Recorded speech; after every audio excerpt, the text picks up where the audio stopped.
আসসালামু আলাইকুম সবার কি অবস্থা? আশা করি সবাই ভালো আছেন। আমি কাতার থেকে শান্ত। আপনার মতো চিফ হিট অফিসার পাই আমরা ধন্য। আপনার মতো চিফ হিট অফিসার পাই আমাদের বাঙালির জীবন ধন্য। আমরা তো আগে জানতামই না যে গরম আইলে যেন ছাতা লোয়া যাওয়ানো লাগে, ঘর থেকে বেরোনো লাগে, ওই টুই ভিন্দা বেরোনো লাগে, এক বোতল পানি লিয়ে বেরোনো লাগে। বাগ্যিস আপনি কোনো সময় কইলেন না গেলে গেছে বলে একটা চার্জার ফ্যানও লিয়ে বেরিয়ে।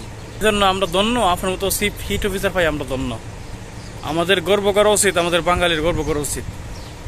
এক বোতল পানি, একটা ছাতা, এরপরে ওই টুপি কিনতে তো বাইরে লাগে আমরা জানতাম না। ওই যে গরমের মধ্যে স্যালাইন খাওয়ানো লাগবে বেশি বেশি করে, লেবু ওষুধ বেশি বেশি খাওয়ানো লাগবে আমরা জানতাম না। আপনার মধ্যে আমরা জানতে পারছি, এই জন্য আমরা ধন্য। আপনারা যে কী করে ধন্যবাদ দিব ভাষায় প্রকাশ করার মতো না। সবগুলা কথা বলতেছেন, আমরা তো বাঙালি যেতে, আমরা তো ইংলিশ জানি না। আপনি 20টা কথার মধ্যে 8টা ইংলিশ কইতাছেন। যারা অফিসিয়াল তো চাকরি করে, বড় বড় অফিসিয়াল তো চাকরি করে, আর তো গরম লাগে না। গরম তো লাগে, আমরা তো দিন মজুর যারা হেরা নেই, আমরা দিনে না দিন হাই যারা রিক্সা চালা, ঠিক আছে, হেরা নে গরম লাগে। হেরা তো ইংলিশ জানতো না, হেরা তো ইংলিশ বুঝেন আপনি কিতা কইছেন। আর আমাদের সাংবাদিক গুলো আছে না, সামনে গিয়ে মাইক ধরে দেয় সকালবেলা ঘুম তুই গেছি, আফা এই গরমে আমরা কি করতে পারি।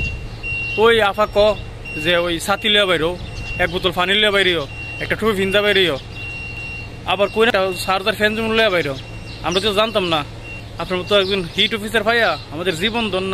হিট অফিসার তো জানে না যারা দিন মজুরি করে, যারা রিক্সা চালা, দিনে না দিন হায়রা, যে মাথার ছাতা ধরার মতো লোক নাই।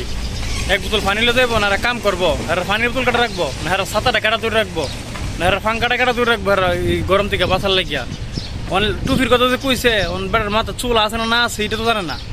টাকি ছেলে বেটা যদি টুপি পিন দেয়, বেটা তো এমনি গরম করবো। আরো যারা দিনে না দিন হেরা ছাতি মিতি ধরবো কেটা, হেরা তো নিজে মানুষের কাম দিত, যা কামড়া হারতো, যা রিক্সা চালা, তো এরা ছাতিটা ধরে রাখবো কেটা, এরা এই সেমের ভিতরে থাকবো কেমনে না। আপনার ভাই আমরা জীবন ধন্য।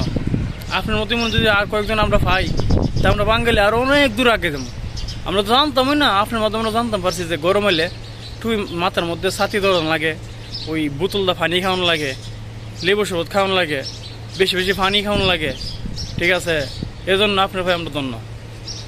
আমরা আপনারা ভাইয়ের ধন্য। আপনার মতো চিফ হিট অফিসার যাতে প্রত্যেকটা দেশে দেশে তাহে, আমি হে আশাই করি, হে দোয়াই করি। আরো তো অনেক কথা ছিল, মানে আপনার মনে নাই কোয়ার লেগা, নাকি তো ইংলিশে কইছে, আমরা তো বুঝি টুঝি না। গরম হইলে যে 2-3 বার করে ফুসকিনের মধ্যে বুড়দন লাগবো যে কথার মনে কইছে না আফা। হিটাও আরেকটা জিনিস কইতে বই লাগেছে গা, যে গরম হইলে যেন ওই যে কারেন্টের ফ্যান চালান লাগে, এসি চালান লাগে, এই তো মনে আফার কইতে মনে নাই। যে গরম হইলে যে ফাঙ্কাটা চালান লাগে ফুল স্পিডে, এসিটা চালান লাগে, এটা মনে আফার কইতে মনে নাই। আফা আবার যদি সাংবাদিক সম্মেলন করেন তাহলে কথাটা আবার কইেন, আমি আপনার মনে করে দিই। আর ভিডিওটা বেশি বেশি শেয়ার দিন যেন আমার আফার কাছে পর্যন্ত যা, কারণ আফার তো কথাটা মনে নাই। তো ভিডিওটা ভালো লাগলে শেয়ার দেন, আর আমার ফেসটা একটা ফলো দেন। আপনারা ভিডিও দেন, ফলো দিন না, ফলো দেন। আসসালামু আলাইকুম। আর বেশি গোস্তা কইতাম না, কইলে আবার সমস্যা, ডাক্তারের নিষেধ।